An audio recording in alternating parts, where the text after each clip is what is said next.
Today's subject is called polar coordinates. Polar coordinates is a new kind of coordinate system, not rectangular coordinates, but something like this. It's a way of describing points in the plane in a new way, not using rectangular coordinates, which tell you where you are with respect to the x-axis and the y-axis, but instead, where you are with respect to the origin, what's your distance to the origin, and what angle do you make with the positive x-axis. It's kind of like you're looking down from outer space toward the North Pole. There's the North Pole at the origin. And you see the lines of latitude and longitude going away from the North Pole toward the equator. That's the idea. That's kind of why it's called polar coordinates. We've got an arbitrary point. Let me draw it in the second quadrant over here. Oh, let's put it right about there. Its x coordinate looks like it's about -3.2, say, and its y coordinate looks like it's about +3.6.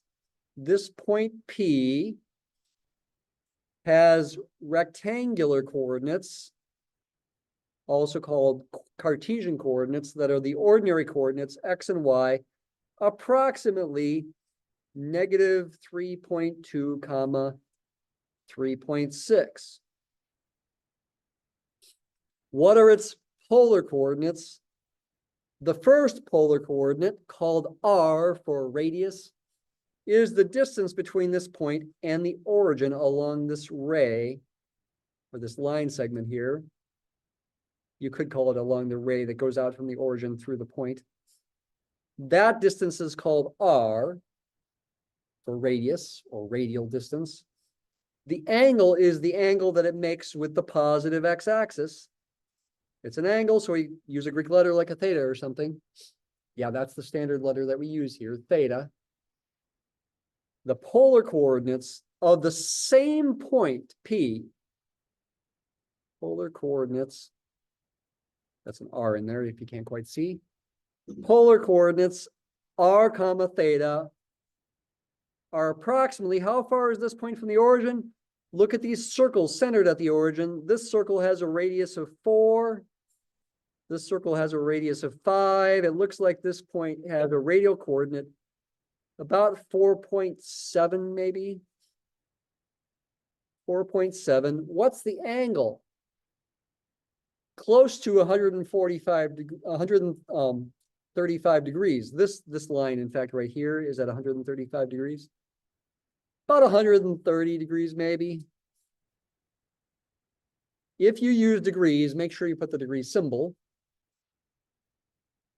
However, we do want to be comfortable with radians. If you want to convert from degrees back to radians, take that 130 and multiply by pi divided by 180.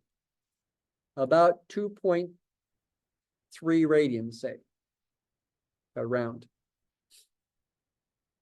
Mostly, we're going to think about theta to be in radians, almost always, unless said otherwise. Think of it that way. That would be its polar coordinates. How could you convert between these coordinate systems using equations? Yes. The easier way is to go from polar coordinates to rectangular. It's essentially trigonometry. Notice there's a right triangle here.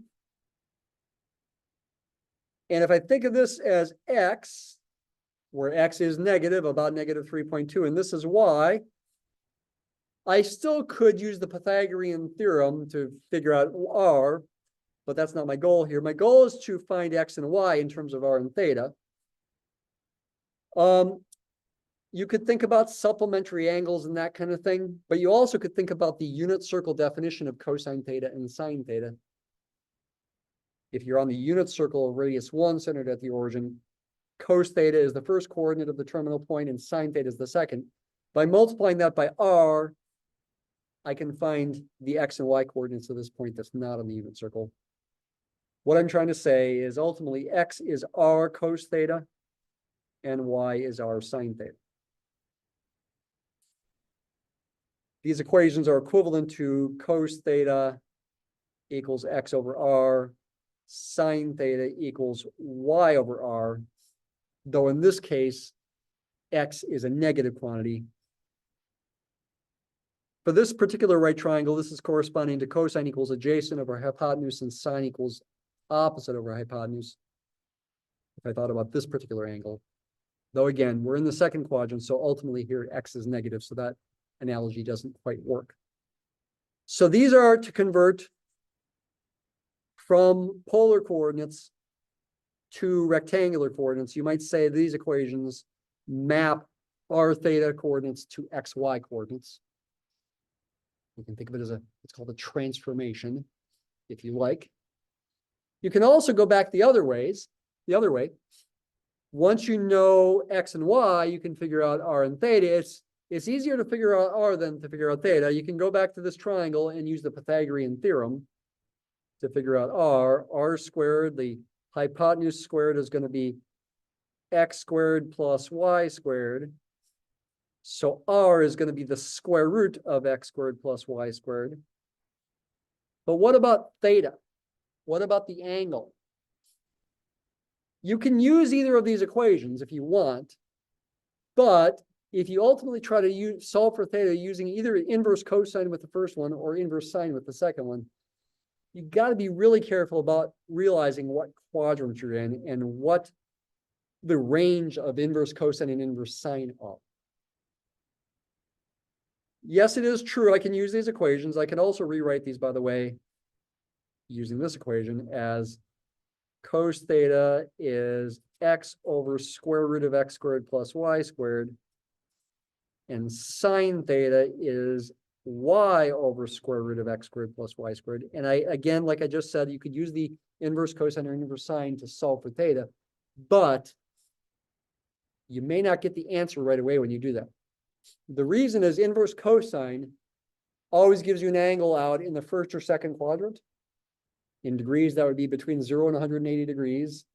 In radians, that would be between 0 and pi radians. That's what inverse cosine does. Inverse sine, on the other hand, gives you an angle in the first or fourth quadrant. In radians, well, in degrees, between negative 90 and positive 90 degrees. In radians, that's between negative pi over 2 and positive pi over 2. So if you use the inverse sine to solve for this theta here, you would get an angle actually down here, and you'd have to add pi radians to it to get the answer. Actually, what most people do is they use the inverse tangent, possibly adding pi to it. Tangent, by definition, is sine divided by cosine. This fraction divided by that fraction, the square roots cancel, leaving you with y over x. And they usually use the inverse tangent. Let's see how closely my approximations matched here. So again, for this example, I approximated xy to be, just from the picture, negative 3.2, 3.6. If I converted to r and theta, would I get close to these numbers here? Let's see how close. Probably it's not exactly right. Let's just see what happens here. If those were the true approximate values of x and y, I would take the square root of negative 3.2 squared plus 3.6 squared and get approximately what? Negative 3.2 squared is the same as positive 3.2 squared plus 3.6 squared. Take the square root of that. R from that is about 4.8. Oh, I got pretty close. I guessed 4.7. I was doing it from the picture before. What's theta? I can use the inverse tangent of y over x here. Y is 3.6, x is negative 3.2. However, inverse tangent of such a negative number is down in the fourth quadrant. It's a negative angle between negative pi over 2 and 0. I have to add pi to that to get back to the angle that I want. For this particular example, you have to look at the picture. Does this give me something close to 2.3 when I use radians? And again, leave it in radians as a default. Check your mode. We are in radians here. Go back to doing now inverse tangent of Negative 3.6 divided by 3.2. I just brought the negative sign up top there, which is fine. This is a negative answer, but now I'm going to add pi to that. About 2.3, which is what I guessed. Yay, 2.3. Okay, so those using these equations to solve for r and theta. I also could have tried going the other way, using my initial guess for the polar coordinates and use these equations to solve for x and y. Again, I would get close to these numbers, but not necessarily exactly.